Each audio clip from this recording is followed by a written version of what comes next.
అందరికీ శుభోదయం. మీకోసం 4 మంచి మాటలు.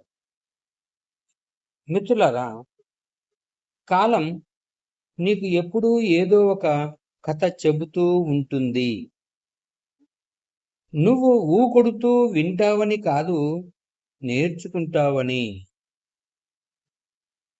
ఉదాహరణకు, అవసరాలన్నీ తీరిపోయాక చేసిన మంచి మర్చిపోయి కీడు తలపెట్టాలని చూస్తే కాలం సహించదు, ధర్మం ఊరుకోదు, జీవితాంతం మరచిపోలేని గుణపాఠం నేర్పిస్తుంది.